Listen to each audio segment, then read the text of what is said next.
அழகே அழகுல ஒரு வழியாக ரேவதி தங்கராஜ் வீட்டுக்கு ரிட்டர்ன் வந்துடுறாங்க.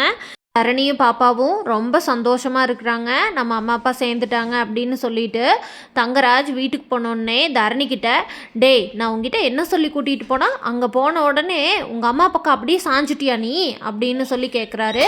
அதுக்கு தரணி எதுவுமே பேசாமல் இருக்கான். அதுக்கு தங்கராஜோட அம்மா, ஏண்டா உன்னால் சாதிக்க முடியல, அதனால உன் பையனை கூட்டிகிட்டு போய் அங்கே ஒரு ட்ராமா பண்ணி அவளை கூட்டிகிட்டு வந்திருக்கிற. பொண்டாட்டியை அடிக்கிறதுக்கு முன்னாடி யோசிச்சிருக்கணும் அவன் நம்ம பக்கமாக இல்லையான்னு அப்படின்னு சொல்கிறாங்க.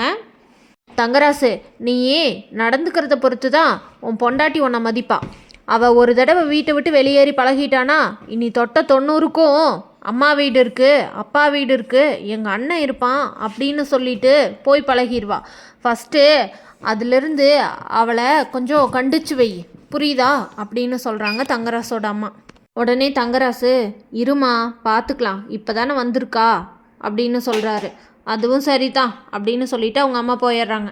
இங்கே பாரு ரேவதி, குடும்பம்னா 1000 சண்டை வரத்தான் செய்யும், போகத்தான் செய்யும். எல்லாத்தையும் அனுசரித்து நடத்துகிறவ தான் பொம்பளை. அதை விட்டுட்டு ஆனா ஊனா எங்கள் அண்ணன் இருக்கான், எங்கள் அப்பா இருக்காரு அப்படின்னு சொல்லிட்டு போகிறதெல்லாம் நல்ல குடும்பத்து பொம்பளைக்கு அழகு கிடையாது, புரியுதா? என்ன நடந்தாலும் திரும்பி இங்கே தானே வந்தாகணும். இப்போ நீ வந்திருக்க மாதிரி எல்லாம் புரிஞ்சு நடந்துக்கோ, புரியுதா அப்படின்னு சொல்லிட்டு ரேவதி அவங்க மாமியார் சொல்கிறாங்க ரேவதி கிட்ட.